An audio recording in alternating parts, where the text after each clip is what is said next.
বৈষম্য বিরোধী ছাত্রদের কে জামায়াত সন্দেহ করা হয়, আর কোনো দল কিন্তু সন্দেহ করছে না, আপনাকে কিন্তু বলছে না যে আপনি বাম রাজনীতি করেন, আপনি বিএনপি করেন, অথবা আপনি অন্য কোনো ইসলামিক দলের সাথে আপনি জড়িত আছেন। কেন শুধু বারবার এই বৈষম্য বিরোধী ছাত্রদের এবং এই নাগরিক কমিটির ছাত্রদেরকে কেন জামায়াত তকমা দেওয়া হচ্ছে? বাংলাদেশে একটা জেনারেশনাল লিডারশিপ ক্রাইসিস চলছে।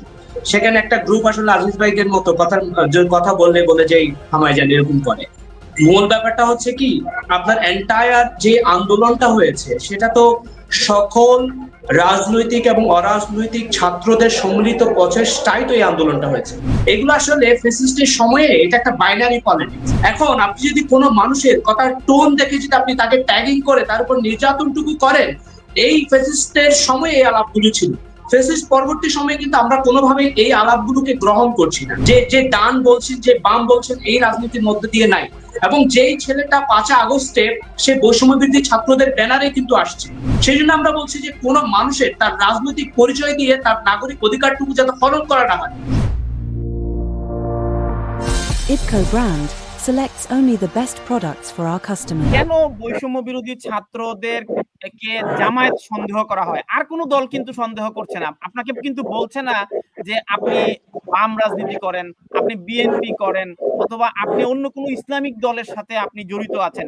কেন শুধু বারবার এই বৈষম্য বিরোধী ছাত্রদের এবং এই নাগরিক কমিটির ছাত্রদেরকে কেন জামায়াত তকমা দেওয়া হচ্ছে? এর কারণ তানভীর ভাই, থ্যাংক ইউ। এটা ঠিক আত্মপক্ষ সমর্থন ব্যাপারটা এরকমটা নয় যে বাংলাদেশে একটা জেনারেশনাল লিডারশিপ ক্রাইসিস চলছে। সেখানে একটা গ্রুপ আসলে আজিজ ভাইয়ের মতো কথা বলে যে থামায় যান এরকম করে। মূল ব্যাপারটা হচ্ছে কি, আপনার এন্টায়ার যে আন্দোলনটা হয়েছে সেটা তো সকল রাজনৈতিক এবং অরাজনৈতিক ছাত্রদের সম্মিলিত প্রচেষ্টায় তো এই আন্দোলনটা হয়েছে। যে আন্দোলনে আমরা প্রত্যেক রাজনৈতিক দলের অংশগ্রহণ বা অংশগ্রহণকে আমরা দেখতে পাই। পরবর্তী সময়ে প্রত্যেকেই তার নিজ নিজ জায়গাগুলোতে আসলে চলে গেছে।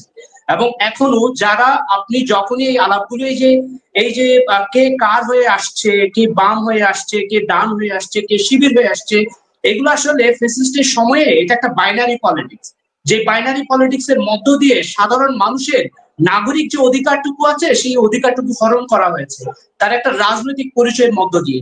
যে কথাটা বলছেন এবং আপনি যখন বিশ্লেষণ করতে বললেন, সেখানে কোনোভাবেই তিনি আজিজ ভাই কোনোভাবেই বললেন না যে একটা মানুষকে যে নির্মম ভাবে তাকে রামদা দিয়ে পিটানো হচ্ছে এবং সেটা তার নাগরিক এবং মানবাধিকার যেই ব্যাপারটা, সেটার কোনো কথা আসে নাই। কিন্তু শুধু আসছে যে এটা কিভাবে শিবির হয়ে আসছে। এবং আজিজ ভাই যেটা বললেন আরো, সেটা হচ্ছে কথা শুনলেই বুঝে। এখন আপনি যদি কোনো মানুষের কথার টোন দেখে যদি আপনি তাকে ট্যাগিং করে তার উপর নির্যাতনটুকু করেন, এই ফ্যাসিস্টের সময়ে এই আলাপগুলো ছিল। ফ্যাসিস্ট পরবর্তী সময়ে কিন্তু আমরা কোনোভাবেই এই আলাপগুলোকে গ্রহণ করছি না। দ্বিতীয় ব্যাপারটা হচ্ছে যে অনেকে অনেক ধরনের কথাগুলো বলছেন। আমাদের এখনো রাজনৈতিক দলের আমরা ফরমেশনের আলাপ করছি, রাজনৈতিক দল এখনো গঠন হয় নাই, কিন্তু সেখানে আমরা শুরু থেকে ক্লিয়ার করেছি আমরা কোনো বাইনারি রাজনীতির মধ্যে আমরা নাই।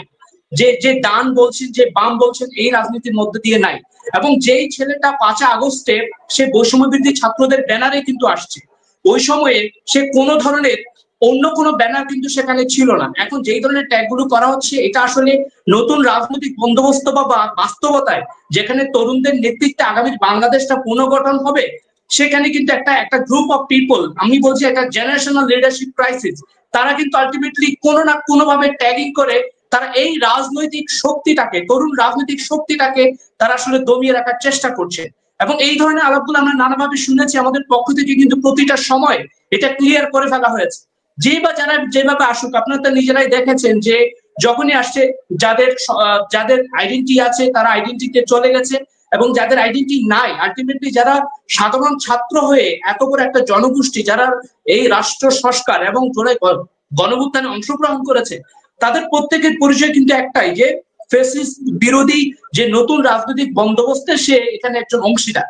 এখন আপনি সে আগে কোথায় ছিল, কিভাবে আসছে, সেই কথা যদি বলা হয়, তাহলে তো আসলে গত 15 বছরে যে ধরনের রাজনৈতিক শক্তি ছিল তাদের যে আলাপগুলো বা তাদের যে পরিবর্তনের আলাপগুলো, এগুলো নিয়েও আসলে আমাদেরকে অনেক বড় ধরনের প্রশ্ন তুলতে হয় যে সেখানে নানা ধরনের গোষ্ঠীগত যে আলাপগুলো আছে তারা আসলে কি করেছে।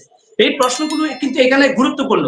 সেই জন্য আমরা বলছি যে কোন মানুষের তার রাজনৈতিক পরিচয় দিয়ে তার নাগরিক অধিকারটুকু যাতে হরণ করা না হয়, তার মানবাধিকার যাতে হরণ করা না হয়, যে ঘটনাগুলো আমরা আগে দেখেছি।